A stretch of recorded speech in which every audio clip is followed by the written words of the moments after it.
we have Mayor Farah Khan, Irvine Mayor, with us today, and she's running for office for the OC Board of Supervisors. So glad to have you. Thank you so much. I'm happy to be here. Thank you. So tell us, Mayor Khan, why are you running for this position? So first of all, I'm serving my second term as mayor. So in Irvine, you can only serve 2 terms.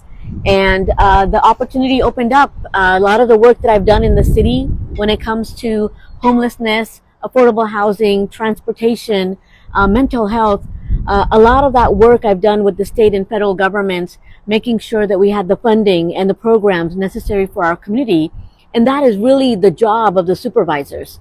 When you look at the supervisors in Orange County, they oversee the Department of Health. Mm-hmm. They oversee the social services, the courts, the district attorney's office, the sheriff's department.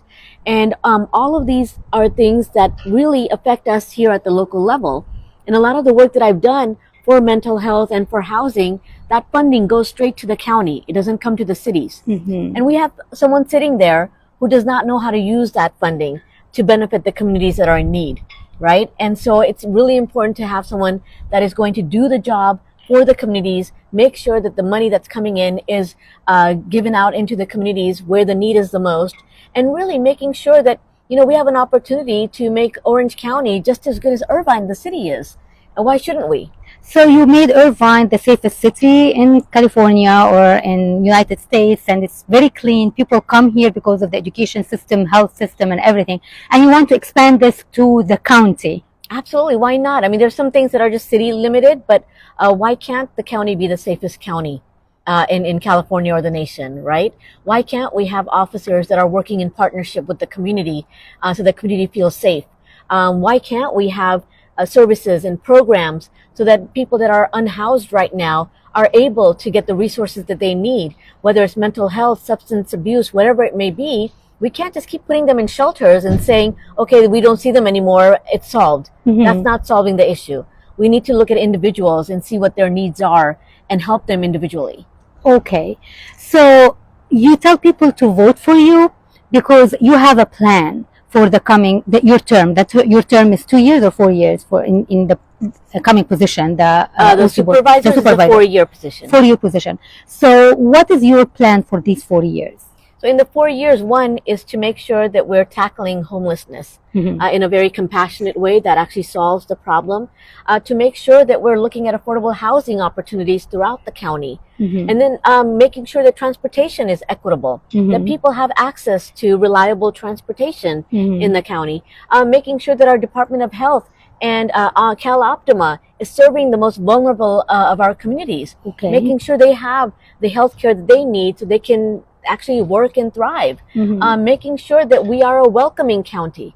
One of the biggest things I hear is the division that we hear from the county. There's no room for divisions right now. One of the one things that I did in the beginning in our city was to create the Diversity, Equity, and Inclusion Committee. And that was to bring our diverse communities together, to get an understanding of who we are and to celebrate one another. That's what the county needs to do. Yeah, actually, Irvine and Orange County at large has this diverse community. Yes. And as much as it is good, it is also challenging. But you were able to get people together. Absolutely. Yeah. Okay, so Mayor Khan, can you tell me what should you say to people who said that they lost hope in the system and they will not go to vote? You know, I'll tell them this. The system is an active system. You have to be involved in it, right? Voting is one part of the system. But if you just vote and sit back and you're not actively involved, then you're not going to get the outcome that you want. And so I tell people, voting is just one aspect of it. It's very important. Whether you are not voting for a particular person or whether you are voting for a particular person, that sends a message. So it's always important to vote. Secondly, after you vote, you have to stay engaged. You have to stay engaged with the person that you voted for, right? You have to ask them why they're voting on a certain issue, why they're not voting on a certain issue. You have to let them know that you are involved. Because when you sit back and you relax, that person is going to do whatever they want. So you encourage us to keep in contact with you after you get the office. Absolutely. Okay, wonderful. So some people say that politicians look at us, turn to us during election time. Once they get the vote, they give their back to their constituents and just do their business. So what do you tell people about that? So when you see politicians doing that, that's why you vote, because then you vote them out. That's how we make change. Is if you know that there's someone that is not listening to you, that is not doing the work of the people, because they're supposed to be representative of the people. And if they're not doing their job, then you have options. You vote them out. Okay.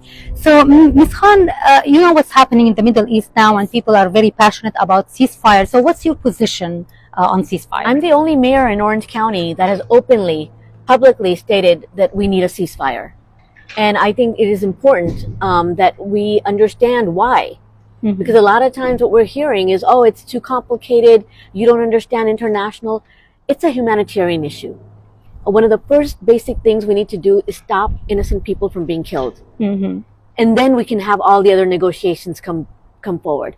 But right now, the biggest crisis is that innocent people are being killed for no reason. And if we can't stop that, then what are we using our voices for? Exactly. That's very powerful, Mayor Khan. But what do you tell people who tell you, stop talking about this because this is not a local issue? So what do you tell them? Well, see, at the local issue, we highlight the issue, right? Even though we have no power to stop the war or to do any more, we can be the voice of the people. And that's what we do. And we push that voice as high up as possible. But we don't give up on it. And so with me, I'm the only mayor that's spoken up, but there's a lot of elected officials in other cities that have spoken up as well.